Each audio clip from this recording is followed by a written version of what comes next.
पुराने समय की बात है। एक छोटा सा गांव था जिसका नाम था चक बहादुर शाह।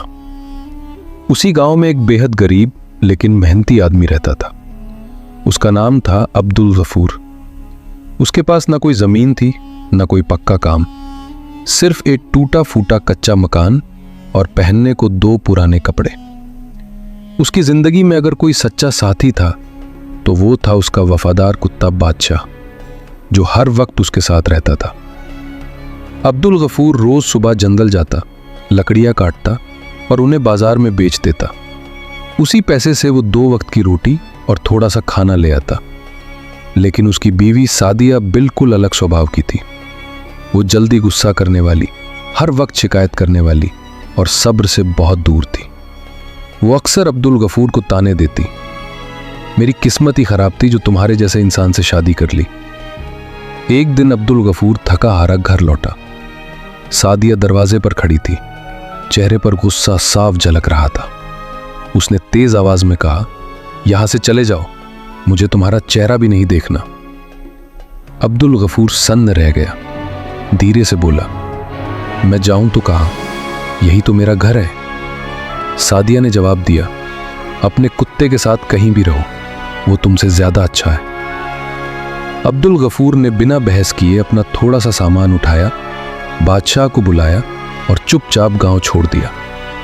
गांव के आखिरी छोर पर एक पुराना बरगद का पेड़ था।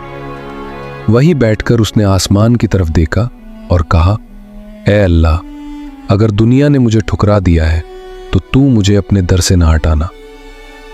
वो और बादशाह एक सुनसान रास्ते पर चलते रहे जब तक उन्हें एक जर्जर सा कच्चा कमरा नहीं मिला।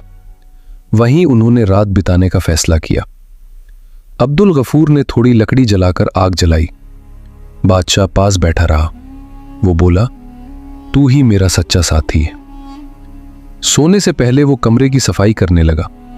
तभी उसका हाथ मिट्टी में दबी एक सख्त चीज से टकराया। बादशाह भी पंजों से मिट्टी हटाने लगा। थोड़ी देर में एक पुराना लकड़ी का संदूक दिखाई दिया। उस पर जंग लगा ताला था। अब्दुल गफूर ने पत्थर से ताला तोड़ा। अंदर देखकर वो कांप गया। संदूक सोने के सिक्कों, चांदी के गहनों और कीमती हारों से भरा था। उसकी आंखों से आंसू बह निकले। उसने कहा, या अल्लाह, ये सपना है या तूने मेरी दुआ सुन ली? सुबह होते ही उसने संदूक फिर से जमीन में छुपा दिया। सिर्फ कुछ सिक्के लेकर वो बाजार चला गया। उसने सादा चीजें खरीदी और फकीर जैसा ही जीवन अपनाए रखा। धीरे धीरे उसने छोटा सा कारोबार शुरू किया। वो ना तो तौल में धोखा देता और ना बात में झूठ बोलता। लोग सिर्फ सामान ही नहीं, उसका अच्छा बर्ताव भी खरीदने आने लगे। कुछ ही समय में अब्दुल गफूर पूरे गांव में ईमानदार व्यापारी के नाम से पहचाना जाने लगा। हालांकि वो आज भी उसी पुराने कमरे में रहता था, लेकिन दिल से बहुत अमीर था। जरूरतमंदों की मदद करता और हमेशा शुक्रगुजार रहता। रात को वो बादशाह का सिर सहलाता और मुस्कुराकर कहता, किसी को क्या पता कि गांव का सबसे खुश इंसान यही रहता है। समय बीतता गया। लोगों की नजरों में उसकी इज्जत बढ़ती गई और उन्हीं नजरों में एक दिन सादिया भी उसे देखती रह गई। जिसने उसे ठुकराया था वो अब खुद दुखों में घिरी हुई थी। उसकी जिंदगी गलत फैसलों की सजा भुगत रही थी। एक रात अब्दुल गफूर नमाज के बाद बैठा था कि दरवाजे पर हल्की दस्तक हुई। दरवाजा खुला तो सामने सादिया खड़ी थी, चेहरा थका हुआ, आंखों में पछतावे के आंसू। उसने कहा, सलाम है तुम पर, मैं माफी मांगने आई हूं। अब्दुल गफूर ने शांत स्वर में जवाब दिया, वक्त बहुत कुछ सिखा देता है। माफी दिल को हल्का कर देती है, लेकिन बीते हुए पल निशान छोड़ ही जाते हैं। सुबह जब अब्दुल गफूर की आंख खुली तो बाहर झाड़ू की हल्की आवाज आ रही थी। उसने दरवाजे से झांक कर देखा। सादिया आंगन साफ कर रही थी, पुरानी चटाइयों की धूल झाड़ रही थी और टूटे फूटे बर्तन समेट रही थी। अब्दुल गफूर हैरान हो गया। उसने कहा, मैंने तो तुमसे कुछ भी नहीं कहा, फिर ये सब क्यों कर रही हो? सादिया ने नजर उठाई और धीमी आवाज में बोली, मैं अपनी गलती का बोझ हल्का करना चाहती हूं। उस वक्त समझ नहीं पाई थी, आज जान गई हूं कि आपकी असली कीमत क्या थी। अब्दुल गफूर कुछ पल खामोश रहा, फिर बोला, क्या किसी मर्द की पहचान उसके माल से होती है या उसके साथ, उसकी सच्चाई और उसके बर्ताव से? सादिया चुप हो गई। उसके पास कोई जवाब नहीं था।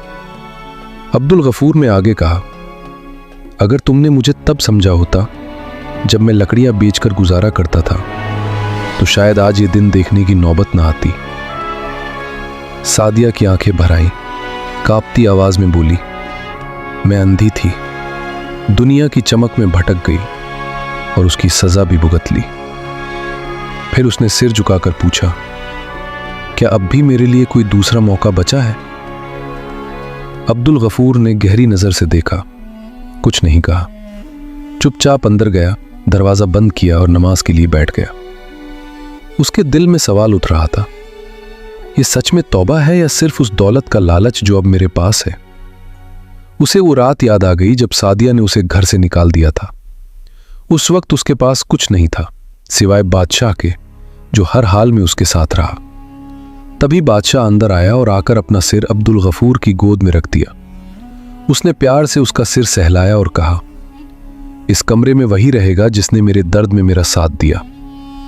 रात के सन्नाटे में अब्दुल गफूर ने सादिया को आवाज दी। उसने कहा, मैं सिर्फ एक बात कहूंगा, जो कुछ हमारे बीच था वो खत्म हो चुका है। मैंने तुम्हें माफ कर दिया है, लेकिन जो टूट जाए वो पहले जैसा नहीं बनता। सादिया ने सिर झुका लिया, धीरे से बोली, क्या मैं यहां सिर्फ पनाह ले सकती हूं, एक काम करने वाली की तरह? अब्दुल गफूर ने जवाब दिया, अगर रहना चाहती हो तो कमरे के दूसरे कोने में रह सकती हो। जो बेघर हो उसे छत देना मेरे रब का हुक्म है, लेकिन यह मत समझना कि दिल पहले जैसा हो जाएगा। सादिया फूट फूट कर रो पड़ी। उसने सिर्फ एक शौहर नहीं खोया था, बल्कि वो मौका भी जो शायद जिंदगी में फिर कभी न मिलता। वक्त बीतता गया। वो कोठरी जो कभी सिर्फ अब्दुल गफूर और बादशाह की पनाह थी, अब लोगों से भरने लगी। कोई नसीहत लेने आता, कोई मदद मांगने, तो कोई साझेदारी की पेशकश लेकर। बाजार में हर जुबान पर एक ही नाम था, अब्दुल गफूर, जो कभी लकड़ियां बेचता था और आज ईमान की मिसाल है। लेकिन उसके चेहरे पर न घमंड था न आकड़। वो आज भी उसी सादगी से कारोबार करता जैसे उसे याद हो कि वो कौन था और कहां से आया था। फिर एक दिन बाजार में एक रौबदार आदमी आया, लंबा चोगा, चेहरे पर सख्ती। उसने कहा, मैं हाजिम खान हूं, नायब गवर्नर का नुमाइंदा। अब्दुल गफूर ने सुकून से जवाब दिया, खैरियत, फरमाइए। हाजिम बोला, आप ईमानदार हैं, गांव के लोग आप पर भरोसा करते हैं।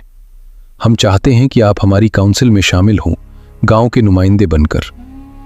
अब्दुल गफूर चौंक गया, फिर बोला, मैं वही इंसान हूं जो कभी कच्चे कमरे में सोता था और पानी भी झुककर पीता था। लोगों पर हुक्म चलाना मेरे बस की बात नहीं। हाजिम हैरान रह गया, बोला, इख्तियार खुद चलकर आ रहा है और आप इनकार कर रहे हैं? अब्दुल गफूर ने गहरी सांस ली और कहा, इख्तियार वही ठीक है जो इंसान खुद को काबू में रख सके। अगर मैं एक दिन भी भटक गया तो मेरा जुल्म मेरी गरीबी से ज्यादा खतरनाक होगा। हाजिम खामोश होकर लौट गया और बाजार वाले समझ गए कि असली ताकत दौलत में नहीं, खुद पर काबू में होती है। वे लोग इशारों में बातें पूछने लगे, राज जानने की कोशिश करने लगे, लेकिन अब्दुल गफूर सिर्फ मुस्कुराता रहा। वो ना समझ नहीं था, उसने भूख देखी थी, अकेलापन झेला था और लोगों की नजरों के मतलब पढ़ना सीख लिया था। जब बातों से कुछ हासिल ना हुआ तो शाहिद खान ने दूसरी चाल चली। उसने एक आदमी भेजा, नाम था कासिम, मीठी बातों में लिपटा हुआ, झूठ को सच की तरह पेश करने वाला। कासिम आया, अब्दुल गफूर के पास बैठा और बोला, भाई आपकी बहुत तारीफ सुनी है, क्यों ना हम मिलकर बड़ा कारोबार करें। कुएं के पास जमीन है, वहां बाजार बनाना चाहते हैं, आधा फायदा आपका होगा। अब्दुल गफूर ने शांति से पूछा, असल साथी कौन है और मुझे कैसे यकीन हो कि इसमें कोई चाल नहीं?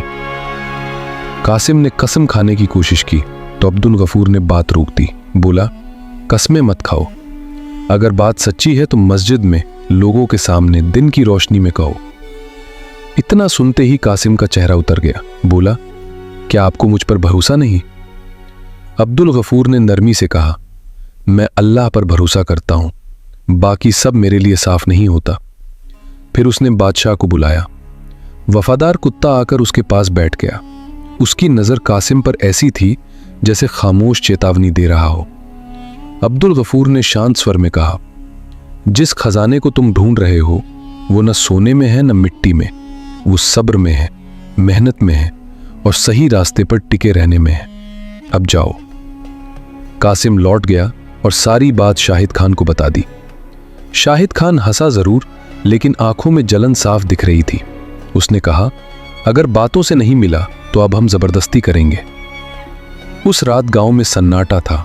अंधेरे में कुछ लोग चुपचाप झोपड़ी की ओर बढ़े, लेकिन जैसे ही वे पास पहुंचे, बादशाह ने जोर से भौंकना शुरू कर दिया। उसकी आवाज से नींद में डूबा गांव जाग उठा। अफरा तफरी मच गई। लोग बाहर निकल आए, मशालें जली और सच्चाई सबके सामने आ गई। सुबह गांव के बुजुर्ग और काजी जमा हुए। शाहिद खान ने अपनी गलती मान ली। झूठे कागज, गलत नियत और लालच। एक बुजुर्ग ने कहा, हमने ऐसा कुत्ता नहीं देखा जो अपने मालिक की इज्जत और हक की रक्षा करे। गांव के मुखिया ने फैसला सुनाया। शाहिद खान को गांव से निकाल दिया गया और वो जमीन अब्दुल गफूर के नाम कर दी गई। उस दिन अब्दुल गफूर ने सिर्फ जमीन नहीं पाई, उसने लोगों का भरोसा जीत लिया। और बादशाह अब सिर्फ एक कुत्ता नहीं रहा, वो वफादारी की मिसाल बन गया। कुछ ही समय में अब्दुल गफूर का नाम हर जुबान पर था। लोग उससे सलाह लेने आते और उसके सब्र की मिसाल देते। उसने नई जमीन पर एक छोटा सा बाजार बनाया, सादा, साफ और ईमानदारी से भरा हुआ। एक सुबह सादिया उसके सामने आई। कदम कांप रहे थे, आंखों में पछतावा था। धीरे से बोली, जिस दिन मैंने तुम्हें घर से निकाला, असल में मैंने अपनी जिंदगी की रोशनी खो दी। अब्दुल गफूर ने शांत स्वर में कहा, लालच इंसान को बदल देता है और समझ देर से आती है, लेकिन सीखना और आगे बढ़ना भी जिंदगी का हिस्सा है। फिर उसने कहा, अगर तुम माल के लिए आई हो तो वापस लौट जाओ, और अगर उस इंसान के लिए आई हो जिसकी कदर अब समझ आई है तो स्वागत है। सादिया की आंखों से आंसू बहने लगे। बोली, मैं उस अब्दुल गफूर के लिए आई हूं जिसने सिखाया कि इंसान की कीमत दौलत से नहीं, दिल से होती है। अब्दुल गफूर ने उसका हाथ थामा। बोला, चलो एक नई शुरुआत करते हैं। बादशाह खुशी से उछल पड़ा, जैसे वो भी इस पल का गवाह हो। उस रात अब्दुल गफूर ने गांव वालों को बुलाया और कहा, मैं कभी अकेला था, गरीब था और ठुकराया हुआ था। आज अगर मैं अमीर हूं तो लोगों की मोहब्बत की वजह से। और इस तरह ये कहानी पूरी हुई, जहां खजाना जमीन में नहीं, इज्जत, वफादारी और सच्चे रिश्तों में मिला। अगर आपको ये कहानी पसंद आई हो तो वीडियो को लाइक करें और चैनल को सब्सक्राइब करें। फिर मिलेंगे अगली कहानी में।